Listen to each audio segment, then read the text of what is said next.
जब मैं अंदर गया तो वो कमरे में नहीं थी। मुझे बहुत हैरत हुई कि वो कहाँ चली गई, मगर नज़रें घुमाने पर वो मुझे सोफे के पीछे छुपकर बैठी हुई नजर आई। तो एक खबीस सी मुस्कुराहट मेरे होंठों पर रेंग गई। मैं उसके पीछे जाकर खड़ा हो गया तो वो तेज हवा में जलते हुए दिए की मानिंद लर्जने लगी और उठकर मेरे आगे हाथ जोड़ दिए। मैंने आगे बढ़कर उसके दोनों हाथ पकड़ लिए तो वो करंट खाकर पीछे हट गई। मैं फिर उसके करीब आ गया, वो फिर 2 कदम पीछे हट गई। पीछे हटते हटते वो दीवार से जा लगी और ऊंची आवाज से चीखने लगी, मगर यहाँ उसकी चीखें सुनने वाला कोई नहीं था। मैंने उसके जिस्म से एक एक कपड़ा उतारकर कैंची से काट डाला। वो बिल्कुल बरहना मेरे सामने थी। आज मेरे एक बहुत ही अजीज दोस्त की शादी थी। उसने बहुत इसरार करके मुझे लाहौर से यहाँ बुलाया था कि तुम मेरी शादी में ज़रूर आना, और मैंने भी उससे वादा कर लिया कि मैं उसकी शादी में ज़रूर आऊँगा। और अब यहाँ ग्रीन गार्डन मैरिज लॉन आकर बैठे मुझे 10 मिनट ही गुजरे थे। बारात मेरे आने से पहले ही आ चुकी थी। मैं ज़रा लेट पहुंचा था। दुल्हन को दूल्हा के पास स्टेज पर बिठाया जा चुका था। लॉन में बहुत खूबसूरत म्यूजिक चल रहा था। हर जगह बरकी कुमकुमे रोशन थे। वेटर्स हर जगह पर मेहमानों की तवाज़ों में मसरूफ़ थे। जब वो तीनों लड़कियां हॉल में दाखिल हुईं, खूबसूरत लिबास में मलबूस दुपट्टे गले में झूलते हुए हल्के मेकअप के साथ वो किसी और ही देश की लग रही थीं। मेरी अय्याश तबीयत में और अय्याशी दर आई। उन तीनों में एक लड़की बहुत ज़्यादा हसीन थी। बस वही एक बार, सिर्फ एक बार मुझे चाहिए थी। इंडियन गाने को बहुत खूबसूरत अंदाज में गाए हुए, जैसे एक लड़की एक बोल, फिर दूसरी उससे अगला जुमला अदा करती और साथ साथ डांस भी कर रही थीं। ऐसी लड़कियां और औरतें अमूमन आपने शादी ब्याह और दीगर तकरीबात में देखी होंगी। उनका कबीला गढ़वी वाले के नाम से मशहूर है। ये जहां भी चली जाएं तो लोग पहचान लेते हैं कि ये गढ़वी वाले हैं। ये लोग ज़्यादातर पंजाब में रहते हैं। उनका पेशा नाच गाना है। मर्द हजरात ढोलकियां और ड्रम बजाते हैं, जबकि औरतें नाचती भी हैं और गाती भी हैं। जहाँ जिस शहर में भी ये जाएं कमाने के लिए, तो ये वहाँ खाली मैदान देखकर अपनी झोंपड़ियाँ वहीं लगा कर रहते हैं। यहाँ आपको ये भी बताती चलूं कि हमारे मुल्क की मारूफ गुलकारा नसीबो लाल भी इन्हीं के कबीले से ताल्लुक़ रखती हैं। गढ़वी वाले जहाँ कहीं भी चले जाएं, लोग उनके साथ बहुत इज्जत से पेश आते हैं और नसीबों की वजह से उन्हें हाथों हाथ लिया जाता है। और एक और अहम बात कि इस कबीले के लोग अपने नाम इंडियन और पाकिस्तानी फिल्म स्टारों के नाम पर रखते हैं। उनका रहन सहन, उठना बैठना सब अदाकारों की नकल होता है, तो ये खुद को भी अदाकार समझने लगते हैं। मगर अब यहाँ वो एक ऐसे इंसान की नज़रों में आ चुकी थी जो उनके साथ कुछ भी अच्छा नहीं करने वाला था। हो सकता था वो यहाँ आने पर तमाम उम्र पछताती, मगर ये उनका पेशा है और उन्होंने हर उस जगह जाना है जहाँ कोई शादी हो या लोग उन्हें खुद बुलाएं। यहाँ उनके साथ वो होने वाला था जो उन्होंने कभी सोचा तक नहीं होगा। मुझे अब यही इंतज़ार था कि जैसे ही तकरीब इख्तिताम को पहुंचेगी, मैं उठकर उनको अपने जाल में फांस लूंगा, जो कि मेरे लिए कोई मुश्किल काम नहीं है। मगर अभी काफ़ी हल्ला गुल्ला जारी था। मैं बेचैनी से पहलू पे पहलू बदलने लगा। हर काम का अंजाम होता है, सो तकरीब अपने इख्तिताम को पहुंची। हॉल आहिस्ता आहिस्ता खाली होने लगा। वो तीनों लड़कियां एक साइड पर होकर अपनी जमाशुदा रकम गिनने और हिसाब में मसरूफ़ थीं।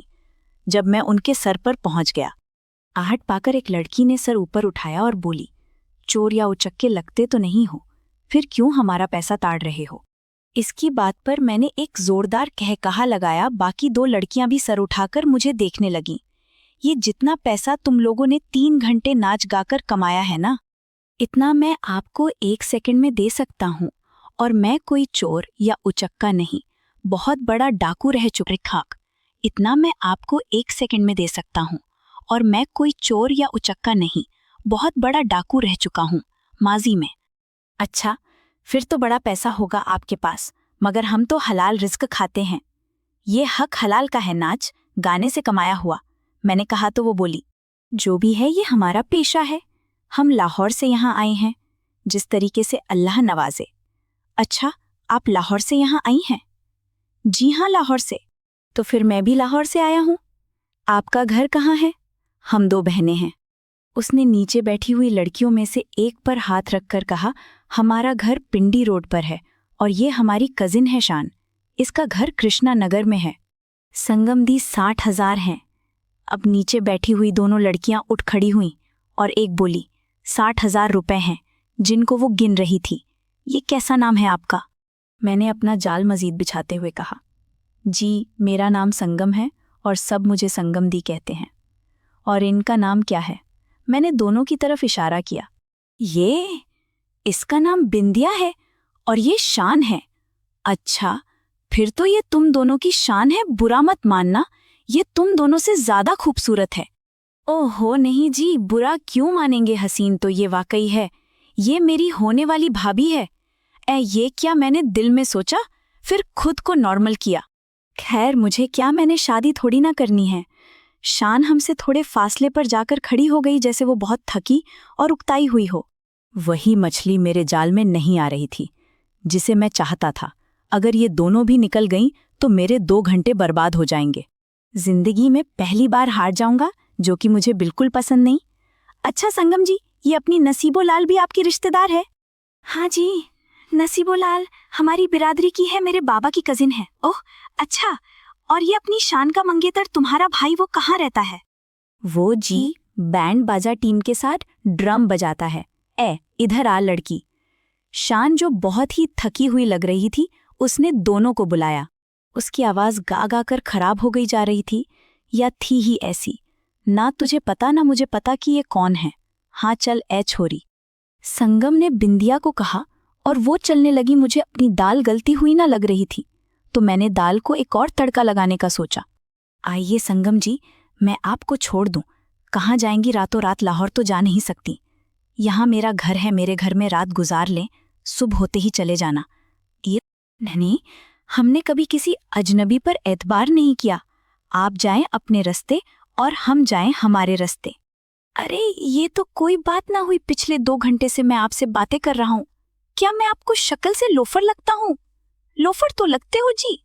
अब की बार शान बोली तो मेरे सब्र का पैमाना लबरेज हो गया और मैंने उसके करीब जाकर जोर से उसकी कलाई को पकड़ा और खींच कर ले जाने लगा कि यकदम मुझे सब कुछ घूमता हुआ महसूस हुआ। शान ने दूसरे हाथ से चटाक थप्पड़ मेरे मुंह पर मारा तो मैं इतना मजबूत और तवाना नौजवान होकर एक तरफ को गिर पड़ा। शान चिल्लाकर बोली, संगम बिंदिया भागो यहां से। इससे पहले कि वो तीनों भागना शुरू होती, मैंने तीर की तरह उठकर फिर शान को पकड़ लिया। करीब ही मेरी गाड़ी खड़ी थी। हमारे अलावा वहां कोई ना था। डूबते चांद की रात थी, हर तरफ घोर अंधेरा था। मैंने उसे घसीटना शुरू कर दिया और घसीटकर गाड़ी के करीब ले आया। संगम और बिंदिया ने बहुत कोशिश की उसे छुड़ाने की, मगर मैं अपना आखिरी वार खाली जाते नहीं देख सकता था। हाँ तो शान जी, आप कितना मुआविजा लेंगी एक रात का? उसने फिर एक जोर का थप्पड़ मेरे मुंह पर जड़कर मेरे 14 तबकर रोशन कर दिए। तू इंसान नहीं दरिंदा लगता है, और हम गड़वी जरूर बजाती हैं, मगर अपनी इज्जत कभी फरोख्त नहीं की। तुझे रब का वास्ता है, हमें जाने दे। क्या तुझे अल्लाह से डर नहीं लगता? वो रोते हुए इल्तिजाएं कर रही थी, मगर जानती नहीं थी कि मेरा दिल है ही नहीं, पत्थर है, और पत्थर से सख्त चीज कोई नहीं होती। नहीं शान, मैं बहुत बेरहम हूं। मैंने तुम्हें जाने दिया तो ये मेरी तौहीन होगी। सीधे तरीके से गाड़ी में बैठ जाओ, वरना। मैंने उसका बाजू खींचा और गाड़ी में धकेल दिया। संगम और बिंदिया मेरे पांव पर गिर गईं। मैंने खबासत से मुस्कुराकर उनकी तरफ देखा तो संगम बोली, शौबान साहब, मेरा भाई मर जाएगा। हाय ओए, फिर तो मैं भी मर रहा हूं, सो तुम हमें जाने दो बच्चों। अपना ख्याल रखना, ये कल आपको मिल जाएगी सही सलामत। प्लीज शौबान साहब, तुम्हें खुदा का वास्ता है। श्श। मैंने होंठों पर उंगली रखकर उसे चुप होने का कहा और गाड़ी स्टार्ट कर दी। इधर शान को काबू करना मेरे बस में नहीं था। वह चीख चिल्ला रही थी। आगे रोड पर हमें कोई रोक भी सकता था। फिर मुझे वही करना पड़ा जो अब जरूरत बन चुका था। मैंने अपना रिवॉल्वर निकालकर उसकी कमर पर लगा दिया तो वह चुप कर गई। उसकी आंखें खून आशाम हो रही थीं और चेहरा आंसुओं से तर था, और मेरा दिल मस्ती से लबरेज। आने वाले लम्हात का सोचकर मेरा दिल खुशी से बल्लियों उछल रहा था। मेरा घर करीब आ गया। मैंने गाड़ी अंदर पार्क की और उसे बेदर्दी से घसीटकर बाहर निकाला और अपने कमरे का लॉक खोलकर उसको अंदर बंद किया और खुद बाहर खड़े होकर सताने लगा। इन लड़कियों ने आज मुझे बहुत थका दिया था। मुझे आज तक किसी लड़की पर इतनी मेहनत नहीं करनी पड़ी थी। खैर, जब मैं अंदर गया तो वह कमरे में नहीं थी। मुझे बहुत हैरत हुई कि वह कहाँ चली गई, मगर नजरें घुमाने पर वो मुझे सोफे के पीछे छुपकर बैठी हुई नजर आई। तो एक खबीस सी मुस्कुराहट मेरे होंठों पर रेंग गई। मैं उसके पीछे जाकर खड़ा हो गया तो वह तेज हवा में जलते हुए दिए की मानिंद लरजने लगी और उठकर मेरे आगे हाथ जोड़ दिए। मैंने आगे बढ़कर उसके दोनों हाथ पकड़ लिए तो वह करंट खाकर पीछे हट गई। मैं फिर उसके करीब आ गया, वह फिर 2 कदम पीछे हट गई। पीछे हटते हटते वो दीवार से जा लगी और ऊंची आवाज से चीखने लगी, मगर यहाँ उसकी चीखें सुनने वाला कोई नहीं था। मैंने उसके जिस्म से एक एक कपड़ा उतारकर कैंची से काट डाला। वह बिल्कुल बरहना मेरे सामने थी। उसके भरे भरे जिस्म से अपने अंग मिलाते मैं जन्नत की सैर करता रहा। वह अनछुई गुलाब की कली मेरी हर मुज़ाहमत को हौसले और हिम्मत से बर्दाश्त करती खुद भी तो जन्नत की सैर कर रही थी। अब वह खिलकर गुलाब हो चुकी थी। मैं उसके शरीर रसीले गुदाज जिस्म का जितना और जहां से मुमकिन हुआ रस पी चुका था। उसकी शान खत्म हो गई और मेरी दरिंदगी और हवसनाकी ने उस काली सियाह खोर रात में एक और हव्वा की बेटी की इज्जत तार तार कर दी थी। एक इंसान फिर से वहशी बन गया और शान के चेहरे पर मौत से भी ज्यादा अजियतनाक दर्द रकम हो गया। एक तूफान था जो आकर गुजर गया, मगर अपने पीछे तबाही की ऐसी दास्तान छोड़ गया जो ताक़यामत गढ़वी कबीले के लिए कर्ब और अजियत की मिसाल कायम कर गया। शान सुबह सादिक तक हर तरह से लुटती रही थी, पूरी तरह लहूलुहान होकर भी जैसे वह पत्थर की सी मालूम हो रही थी। जब इस दरिंदे ने कहा, अब तुम जा सकती हो, शान ने सुर्ख सुर्ख आंखें ऊपर उठाईं और कहा, मेरी जिंदगी रही तो जरूर तुझसे इंतकाम लूंगी, और अगर जिंदगी ने मुझे मोहलत नहीं दी तो मर कर भी मैं तुझे चैन से जीने नहीं दूंगी। याद रखना। सुभान की आंखें गजबनाक हो गईं और उसने उंगली उठाकर कहा कि अब कोई भी बकवास की तो यहां से जिंदा नहीं जाने दूंगा, जाओ यहां से, इससे पहले कि तुम्हें इस दुनिया से ही जाना पड़े। शान बला की फुर्ती से उठी और दौड़ती हुई कमरे का और फिर सहन का दरवाजा पार कर गई। बाहर आकर उसने संगम का फोन मिलाया। पहली बेल पर ही उसने कॉल अटेंड की और बोली, तुम कहाँ हो शाने, मेरी जान। और फिर उसे शान की सिसकियां सुनाई दी, जिसे सुनकर संगम का दिल बैठता चला गया। तुम हो कहाँ शान? मैं डाइवो अड्डे के करीब हूं, तुम वहीं आ जाओ। फिर तीनों इकट्ठी हुईं, मगर शान उसकी तरफ देखने से गुरेज कर रही थी। इन तीनों ने घाट घाट का पानी पिया था। संगम उसके गुरेज को अच्छी तरह समझ गई थी, मगर उसको हल्की सी उम्मीद थी कि हो सकता है, मगर उसकी सिसकियां और हिचकियां उसे सब बता रही थी, और उसका पहना मर्दाना लिबास। अब हम राजू को क्या जवाब देंगे? बिंदिया बोली। संगम ने कहा, अब हमें राजू को सच सच सब कुछ बता देना चाहिए। यह सुनना था कि शान उसके पैरों में गिर पड़ी और कहा, संगम, बचपन से लेकर आज तक हम साथ हैं, तुम्हें हमारी दोस्ती की कसम तुम राजू को ना बताओ प्लीज। उसकी आवाज में दर्द था, मगर संगम न समझ सकी और कहा, मैं अपने भाई को धोखा नहीं दे सकती। उसने सफाकियत से कहा और अपने भाई राजू को फोन पर सारी दास्तान सुना दी, जिसे सुनकर वह आग बगोला हो गया। संगम ने बहुत कहा कि इसमें शान का कसूर कोई नहीं, मगर राजू जैसा गैरतमंद लड़का, जिसने आज तक शान के अलावा किसी को देखा तक नहीं था, उससे यह सब बर्दाश्त नहीं हुआ। उसने कहा कि तुम तीनों फैसलाबाद आ जाओ, फिर वहीं पर बात होगी। शान को अपने सामने देखकर वह फिर आपे से बाहर हो गया और कहा, देख शाने, ठीक से बता, वह तेरा यार तो नहीं था, उसने तुम्हें ही क्यों? इससे आगे वह कुछ नहीं बोल पाया और शान पर थप्पड़ों की बौछार कर दी।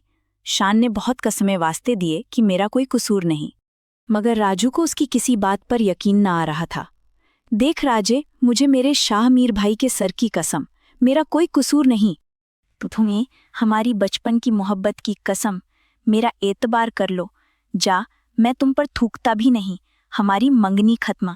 शान ने उसके होंठों पर हाथ रखना चाहा तो राजू ने उसका हाथ झटक दिया और कहा, अपना गलीज नापाक वजूद मुझसे दूर रखो। संगम और बिंदिया ने राजू को बहुत समझाया, मगर उसने कहा कि मैंने आज तक किसी का कुछ नुकसान नहीं किया, फिर कोई मुझे कैसे नुकसान पहुंचा सकता है। जरूर इसका अपना चक्कर था। इसे कहो मेरी नजरों से दूर हट जाए, वरना मैं कुछ कर बैठूंगा। यह सुनकर शान आगे आई और बोली, राजू मैं मर जाऊंगी। मेरे लिए तो तुम मर चुकी हो। ठीक है, फिर मैं तुम्हें मर कर दिखाती हूँ। मरो। मैं मर जाऊंगी राजे, मैं मर जाऊंगी। संगम दी, इसे कहो यह मेरे लिए उसी वक्त मर गई थी जब इसने मेरी अमानत किसी गैर को सौंप दी। संगम बोली, देख राजे, इसका कोई कसूर नहीं। सब मेरी आंखों के सामने हुआ। फिर वह तुम्हें या बिंदिया को क्यों नहीं ले गया? यह इसका अपना चक्कर था। इसका और मेरा रिश्ता खत्म। अब यह मरे या जिए मुझे कोई परवाह नहीं। शान का वजूद रेजा रेजा हो चुका था। उसकी कोई इल्तिजा काम न आई। ऐसी अजियत तो सारी जिंदगी में कभी न हुई थी। इतना दर्द तो कभी नहीं मिला था। बिंदिया उसके करीब आई और कहा, शान, यह तेरी किस्मत में लिखा था। अल्लाह की रजा पर राजी हो जाओ। एक वक्त आएगा कि तुम्हें यह दिन याद भी नहीं रहेगा। तू जानती है बिरादरी में तुझे कितने लड़के चाहते हैं। राजू पर दुनिया खत्म नहीं हो गई। तू मेरी बहन है, दोस्त नहीं। बिंदिया, मैंने कल की रात को किस्मत समझ लिया था, मगर आज मेरी दुनिया बर्बाद हो गई। मैं उजड़ गई। मुझे अब जिंदा रहने का कोई हक नहीं रहा। संगम, तू समझा इसे, बिंदिया ने संगम से कहा, मगर तब तक शान वहां से उठाई और भागने लगी। वह दोनों भी उसके पीछे थीं, मगर तब तक उनके दरमियान खासा फासला बढ़ चुका था। शान ने खुद को काफी हद तक नॉर्मल किया और एक स्टोर से 2 बोतल तेजाब की ले आई।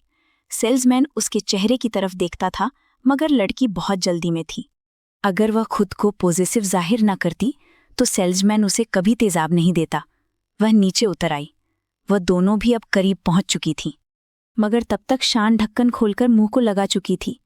बिंदिया ने उसके मुंह से बोतल छीनना चाही, मगर तब तक वह गटागट पी चुकी थी। दूसरी बोतल संगम ने छीन ली। शान के मुंह से खून का फव्वारा फूट पड़ा।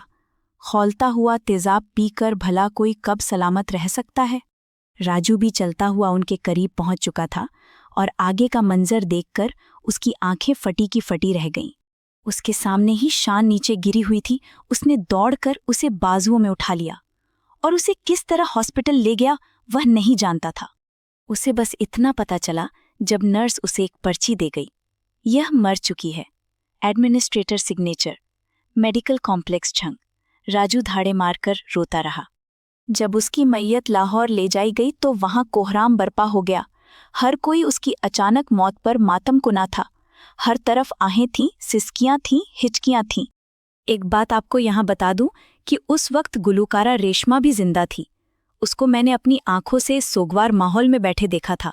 मौत बरहकर है, यह यकीन है, और मरने पर भी, मगर जानते बूझते तो हम में से कोई भी मरने पर आमादा नहीं होता। ऐसा सदमा, दुख, अजियत, बेइज्जती और जिल्लत शान के वजूद और रूह ने सही थी। इसके बाद कोई कब तक जी सकता है? फिर जिंदगी रूठ गई। कब्रिस्तान में एक और मासूम चेहरे ने खुद पर मिट्टी ओढ़ ली। उसकी पाकीज़गी और मासूमियत का सारा कबीला गवाह था। उसकी कब्र पर पड़ी हुई गुलाब की पत्तियों से भी मौत की महक आती थी। अनचाही जिल्लतों के दाग ऐसे ही जानलेवा बन जाते हैं। सर, आप कौन सी शेविंग क्रीम इस्तेमाल करते हैं?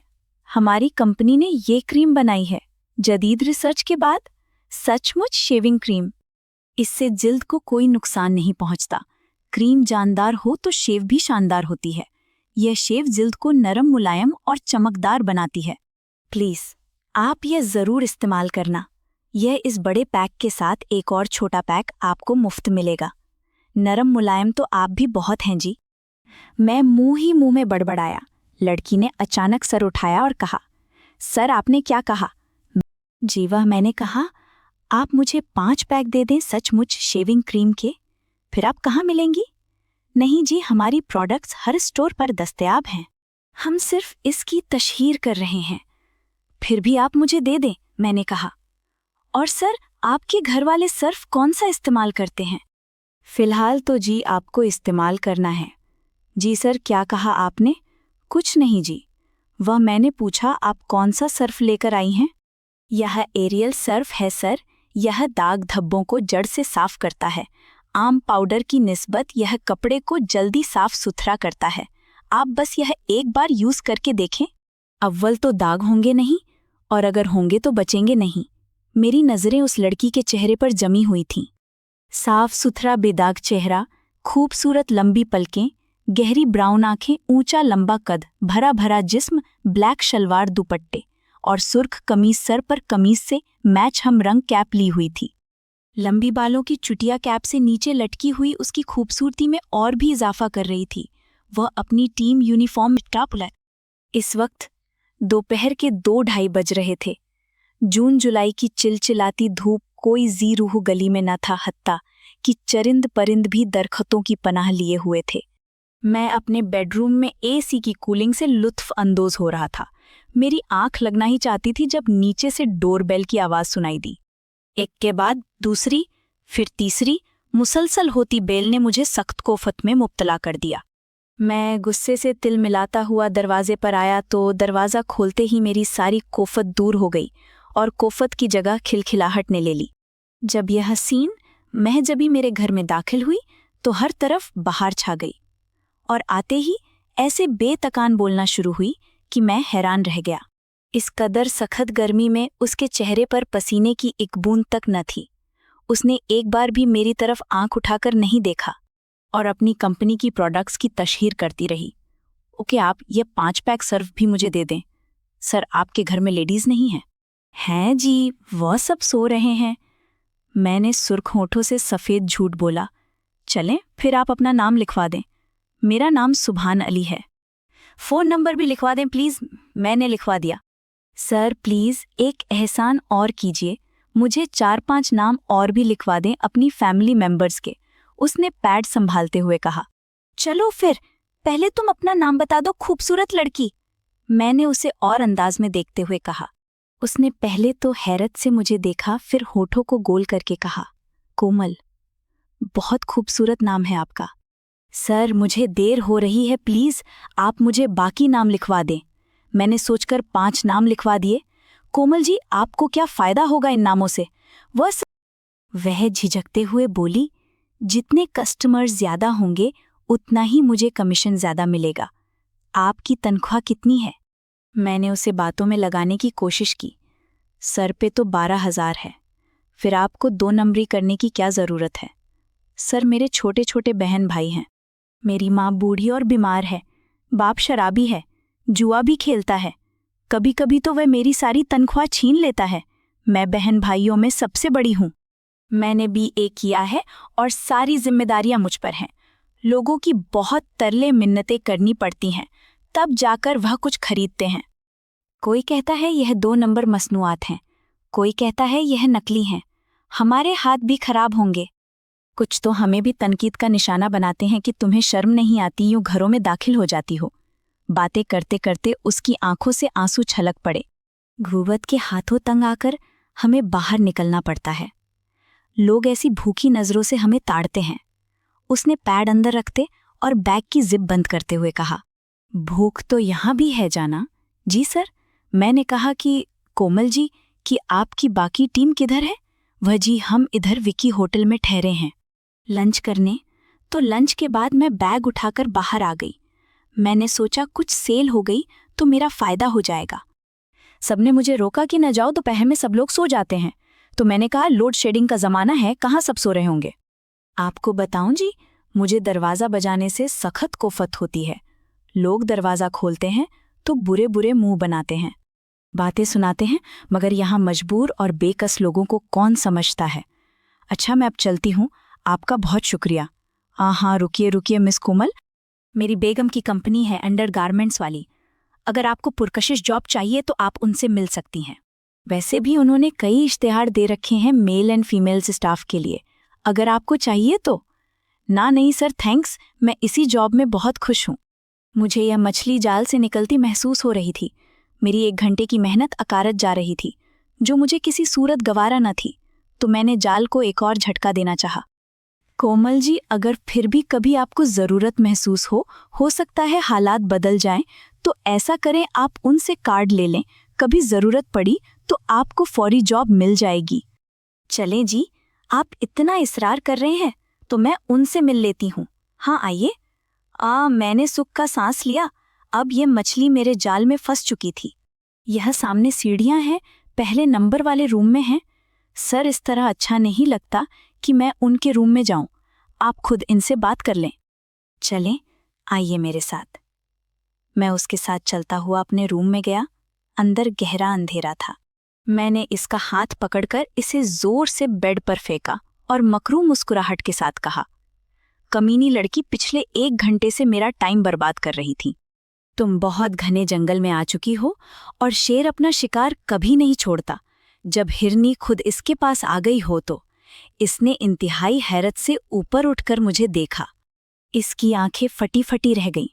कोमल उठकर इसके पांव में बैठ गई। खुदा के वास्ते दिए चीखी, चिल्लाई आहें फरियादें, कुछ भी तो काम ना आया। कोमल इनकार करते हुए, मुजाहमत करते हुए अपने आप को बचाने में कामयाब न हो सकी। कोमल लुटने और जिंदगी की खूबसूरती से महरूमी के बाद नीचे फर्श पर दोनों घुटने सीने से लगाए सिसकियां भर रही थी। इसके आबरू पाख्ता किरदार की महक उड़ चुकी थी। वक्त गुजरता जा रहा था। बेकली में घुले आंसू बहते चले गए, मगर इसे इर्द गिर्द का अपना कुछ होश नहीं था कि वो किस हालत में है।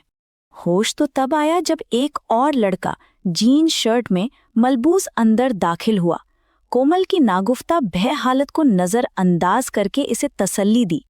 इसके साथ इजहार हमदर्दी किया और कहा, मैं सुभान का दोस्त हूँ। वो बहुत दरिंदा नुमा इंसान है। मैं तो इसे समझाता रहता हूँ।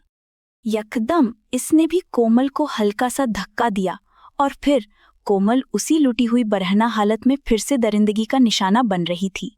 वो इसी कमरे में एक बार फिर लुट चुकी थी। इंसानी शक्ल में एक दूसरा सूटेड बूटेड सांप इसे डस चुका था।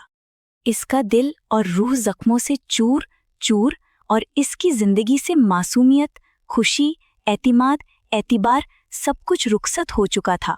जख्मों से चूर वो उठ खड़ी हुई। अपनी हालत दुरुस्त की नीचे से अपना बैग उठाया और बाहर निकल आई। जब वो यहाँ आई थी सब कुछ था इसके पास, मगर अब खाली उल जहन जा रही थी। आगे हालात की तारीकियां और आने वाले वक्त की मुंह जोर आंधियों का सोचकर ही इसके जज्बात ओ एहसासात को चीर कर बाहर आने वाली दबी दबी सिसकियां, घुटी घुटी आहें आंखों के रस्ते बरसने लगीं। इस अजियत का एहसास शायद कोई न कर पाए। इन जांसोज लम्हात की घुलावट जिन सीनों में हो, वही इस कर्ब की गहराई का इदराक कर सकते हैं। हालात ने इसके सीने पर ऐसा ताजियाना लगाया था कि अपने ऊपर गुजरने वाले कयामत खेज लम्हात इसे कभी न भूल सकते थे। कोमल के हंसते खिलखिलाते, खुशियों से दमकते चेहरे पर ऐसा अजियतनाक दर्द लिखा था कि वो अंदर तक टूट गई थी।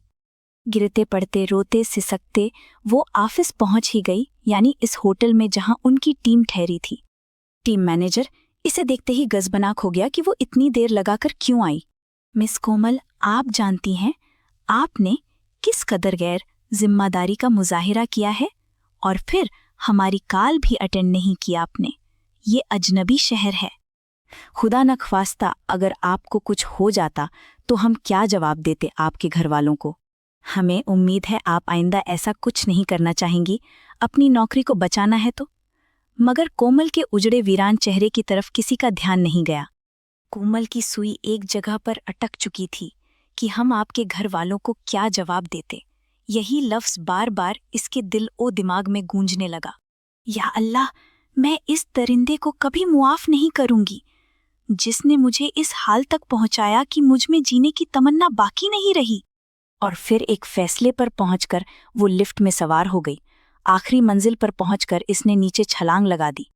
नीचे बिखरे हुए खून के एक कतरे में कोमल की बर्बादी का नौहा था। इसके चेहरे पर ऐसा दर्द था जिसे देखकर जिगर फटता था। इसकी लाश जब इसके घर पहुंची तो इसके छोटे छोटे मासूम बहन भाई इसके बूढ़े वालिदैन पर क्या गुजरी, ये एक अलग दास्तान थी। मैंने सिगरेट का एक लंबा कश लगाया और धुआं एक गहरा सांस लेकर अपने अंदर खींच लिया।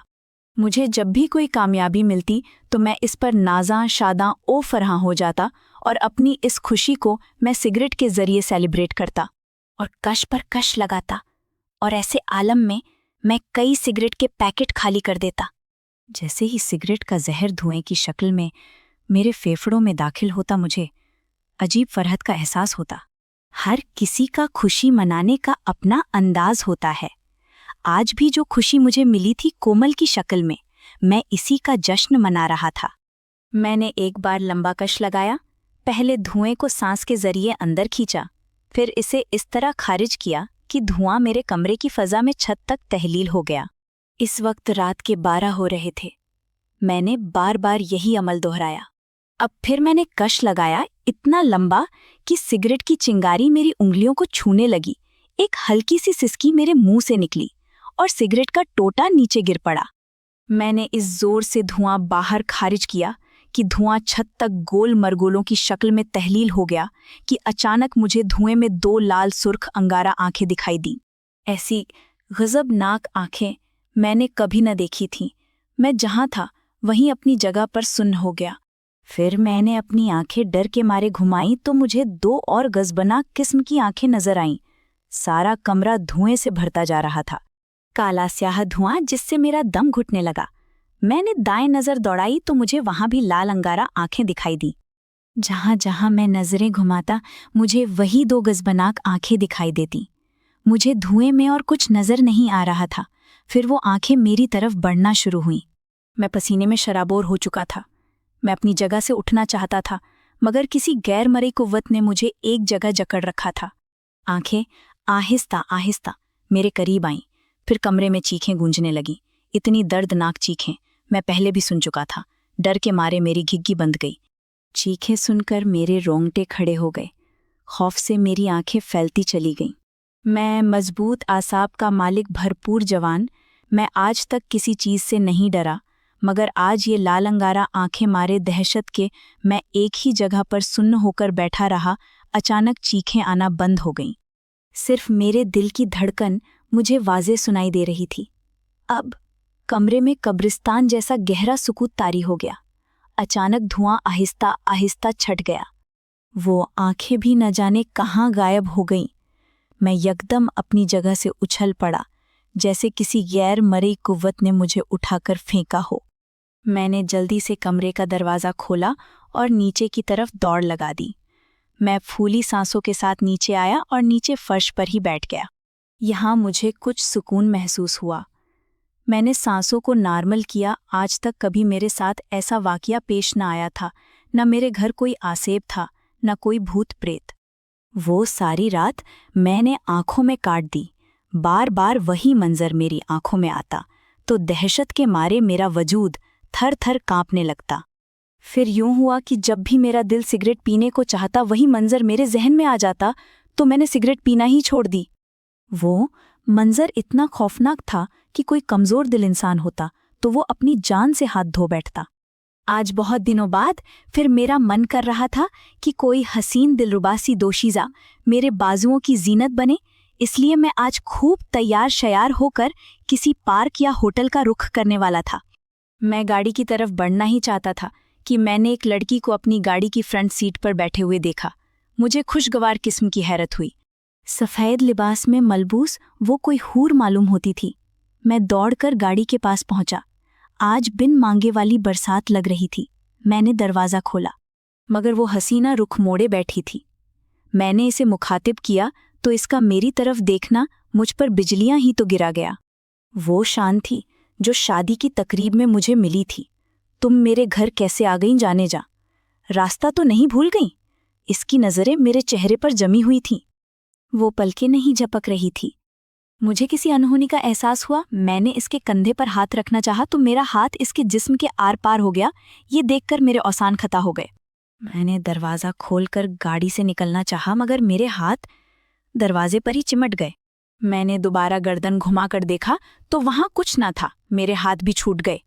मैंने तीर की तेजी से गाड़ी स्टार्ट की और आगे बढ़ाना चाही, मगर वो किसी सुतून की मानिंद गाड़ी के आगे आ खड़ी हुई। इसकी आंखें लाल अंगारों जैसी हो रही थीं। आंखों में कहर और गजब देखकर मैं दहशत के मारे कांपने लगा। मैंने फुर्ती से गाड़ी को 2 कदम पीछे किया।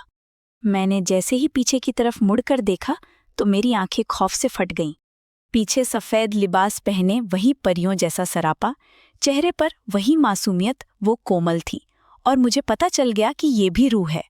मुझे अपनी मौत वाज़े सामने दिखाई देने लगी। मेरी नज़रों में वही दो मंजर घूमने लगे। वो आहें, चीखें, फरियादें। खुदा के वास्ते, मेरा हल्क खुश्क हो गया। मेरे वजूद पर कपकपी तारी हो गई। खौफ से मेरा दिल लर्जने लगा। मैं भागकर गाड़ी से बाहर निकल आया और घर के खुले गेट से बाहर निकलना चाहा तो मेरे देखते ही गेट बंद हो गया। एक तरफ शान, दूसरी तरफ कोमल, मेरे हर तरफ मौत नाचने लगी। मैं दौड़कर ड्राइंग रूम में दाखिल हुआ और अंदर से कुंडी चढ़ा दी, मगर मेरी चीखें निकल गईं जब शान और कोमल दोनों को अंदर मौजूद पाया। मैं हवास बागता होकर कभी इधर देखता कभी उधर। मेरा हौसला बिल्ली से भी कमतर होने लगा। बिल्ली तो फिर भी किसी न किसी का दूध पी जाने का हौसला रखती है, मगर मैं तो इस भेड़ की तरह सहम गया कि जिसे भेड़िया उचक कर ले जाए तो वो मारे खौफ की आवाज तक नहीं निकालती। कमरे में मुकम्मल अंधेरा था, हालांकि इस वक्त दिन का 1 बज रहा था। ए मरदूद इंसान, मैंने तुम्हारा क्या बिगाड़ा था जो तुमने मुझे इस हाल में पहुंचाया? मेरी हंसती बसती जिंदगी में आग भर दी। तुझको अब हमसे कोई नहीं बचा सकता। ये शान थी, सियाह अंधेरे में वो हयूले की तरह नजर आ रही थी। मेरे बदन पर कपकपी तारी हो गई। ये हयूला मेरी तरफ आहिस्ता से बढ़ने लगा। ये शान थी। नहीं नहीं, ये इंसान नहीं हो सकता। ये तो इस दरिंदे से भी बदतर है जो जंगल में रहता है मगर किसी को कुछ नुकसान नहीं पहुंचाता। कोमल दहशतनाक नजरों से मेरी तरफ बढ़ने लगी। इसके नाखून चुड़ैल की तरह लंबे थे। दोनों हाथ ऊपर उठाए वो मेरे करीब आ गई और अपने नाखून मेरी शहरग पर चुभो दिए। खून का एक फव्वारा फूट पड़ा और खून उड़कर कमरे की दीवारों पर बिखर गया। मैं ऊंची आवाज में चीखने लगा मगर मेरी चीखें सुनने वाला कोई न था। यकदम कमरे में वहशतनाक खामोशी छा गई और मेरी नजरों के सामने दोनों धुआं बनकर उड़ गईं। अचानक मेरा खून बंद हो गया। मैंने शहरग पर हाथ रखा। वहां किसी जख्म का निशान था, न तकलीफ का एहसास, मगर कमरे की दीवारों पर हर तरफ खून के छींटे थे। अचानक कमरे में खौफनाक चीखें गूंजने लगीं, वही चीखें जो कोमल और शान को लुटते हुए मैंने सुनी थीं। ऐसा लगता था जैसे ये चीखें आसमान और जमीन का सीना शक कर रही हों। चीखें सुनते ही मेरे रोंगटे खड़े हो गए। इन पुर असरार चीखों से मेरा दिल दहल गया। मेरा दिल जोर जोर से धड़कने लगा। खौफ और कर्ब में डूबी चीखें मेरे कानों के पर्दे फाड़ती थीं। एक अनजाने खौफ से मेरा दिल अपनी मुट्ठी में भींचता जा रहा था। पुर असरार खौफ का हिसार मेरे गिर्द मजबूत होता गया। अचानक शान और कोमल सफ़ेद लिबास पहने फिर मेरे सामने आ गईं। खौफ से मेरा दिल थर थर कांपने लगा। मेरा जिस्म पसीने में शराबोर हो चुका था। मुझ पर वहशत तारी होने लगी। मैंने उनके सामने दोनों हाथ जोड़ दिए और फिर मैं बेहोश होकर नीचे गिर पड़ा। अचानक मेरे सामने एक 8-10 फुट का ऊंचा लंबा आदमी, जिसने सफ़ेद पोशाक पहन रखी थी, इसके दांत लंबे लंबे थे, हाथों के नाखून बढ़े हुए, रंग ऐसा स्याह जैसे काला कपड़ा होता है। वो आहिस्तगी से मेरी तरफ बढ़ने लगा। इसका मुंह देखकर मैं चीख चिंगाड़ करने लगा। मेरे खौफ से पसीने छूट रहे थे। वो आहिस्तगी से मेरी तरफ बढ़ रहा था। अब वो मेरे पास पहुंच गया और अपने दोनों हाथों के नाखून से मेरे पांव छील दिए। मुझे ऐसा दर्द महसूस हुआ कि इतनी तकलीफ मुझे कभी न हुई होगी। वो दर्द तेजी से चलता हुआ मेरी टांगों से गुजरता हुआ मेरे सीने पर आकर रुक गया। मैं बेचैनी से तड़पने लगा। यूं लगा जैसे किसी ने कोई रेशमी कपड़ा खारदार कांटों वाली झाड़ी पर डालकर खींचा हो तो जिस तरह कपड़ा तार तार हो जाता है, और वो दर्द सरकता हुआ मेरे सर से गुजर गया और फिर मैं मर गया। मेरे मुंह से दिलदोज चीखें निकलीं। मैंने उठना चाहा मगर मैं तो हिल भी न पा रहा था। एक तरफ से 2 लड़के आए, मुझे उठाकर चारपाई पर डाला। एक लड़के ने मेरे पांव के दोनों अंगूठे बांध दिए और मेरा मुंह सफ़ेद कपड़े से बांधकर कानों में रुई ठूंस दी था कि मेरा मुंह खुला न रह जाए। एक लड़के ने भागकर मस्जिद में मेरी अचानक नागहानी मौत का ऐलान करा दिया। हजरात, एक ज़रूरी अफसोसनाक ऐलान सुनिए। सुभान अली कज़ा-ए-इलाही से वफ़ात पा गया है। इसका जनाजा 12 बजे उठाया जाएगा। जनाजे में शिरकत कीजिए। ये ऐलान सुनकर मैं चीखा कि मैं जिंदा हूँ, मगर मेरी आवाज़ कोई न सुन सका। मेरे घर में टेंट लग गए। मोहल्ले के लोग मेरे घर में जमा हो गए। एक आदमी कफन के लिए मेरे जिस्म का नाप करने लगा। एक मौलाना साहब भी आ गए और कहा गुस्ल का टाइम हो गया है। 4 आदमी आए और मेरी चारपाई उठाकर साइड पर रख दी और वहां पर्दा लगा दिया था कि गुस्ल करवाया जा सके। मैंने जो सारी उम्र अय्याशी की, शरीफ और नेक लड़कियों की इज्जतें तार तार की, आज मेरे गुस्ल के लिए पर्दा टांग दिया गया। मौलवी साहब ने सबसे पहले मेरी सोने की चैन उतार दी जो मैंने दौरान डकैती ज्वेलर की शॉप से चोरी की थी। फिर मेरे हाथ से अंगूठी और घड़ी भी उतार ली। फिर मेरी जेब से मेरा आईडी और सारे पैसे निकाल दिए। फिर इसने मेरी शर्ट कैंची से काट दी और फिर पैंट भी काटकर उतार दी। मैं चीखता रह गया कि मुझे नंगा न करो, मगर इसने मेरा अंडरवियर भी उतार दिया। मैं बिल्कुल नंगा हो गया। फिर ठंडे ठार पानी का जग उठाकर मेरे जिस्म पर गिरा दिया, मगर मुझे यूं लगा जैसे उबलता हुआ खौलता हुआ गर्म पानी हो। फिर इसने मुझे गुस्ल करवा दिया, मगर मेरी चीखें इंसान के अलावा हर जी रूह ने सुनी। फिर मेरी नमाज जनाजा हुई। जनाजा उठाने के लिए 4 आदमी आगे बढ़े। मेरे दिमाग में खौफनाक आंधी के झक्कड़ थे।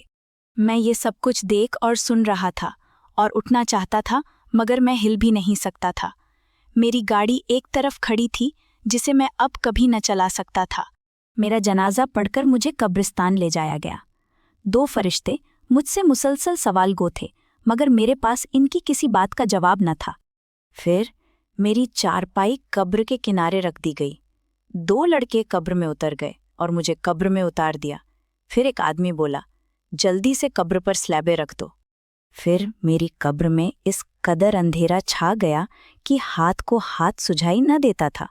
इस कदर घुटा टोप अंधेरे में हर तरफ सांप और बिच्छू मेरे जिस्म को चिमट गए। एक बिच्छू बार बार मेरे जिस्म को डसता और फिर एक काले नाग ने मेरी जबान पर डंक मारा। इसका डंक इतना जहरीला था कि मेरे जिस्म से धुआं उठने लगा। फिर मेरी कब्र में आग भड़क उठी। मेरी कब्र फट गई और मैं कब्र से उड़कर बाहर जमीन पर आ गिरा। हर तरफ कब्र की मिट्टी उड़ रही थी। किसी ने जोर से फिर मुझे कब्र में फेंक दिया और मेरी आंख खुल गई। मैं पसीने में शराबोर भीगा हुआ था। मेरा जिस्म कांप रहा था। इतना बुरा ख्वाब था। शिद्दत प्यास से मेरे होंठ खुश्क थे। हल्क में कांटे चुभ रहे थे। मेरे सामने फिर शान और कोमल आ गईं और दोनों ने मेरी शहरग में अपने नुकीले नाखून चुभो दिए। मेरी चीखें बुलंद हो गईं और वो दोनों कह कहे बुलंद करती हुई गायब हो गईं। तब से लेकर आज तक पूरा साल होने को आया, न मैं जिंदों में हूं न मुर्दों में। मैं सूख कर कांटा हो गया। मुझे कई तरह की पुर असरार बीमारियां लग गईं, जिनका इलाज किसी के पास नहीं। हर रोज मुझे यही ख्वाब नजर आता है। फिर वो दोनों आती हैं, अपने नाखून मेरी शहरग में चुभोकर गायब हो जाती हैं। मैं फिर से भला चंगा हो जाता हूं, मगर इनका इंतकाम पूरा नहीं हो रहा। बस मेरे लिए दुआ करें कि खुदा जल्द अज जल्द मेरा पर्दा ढक दे।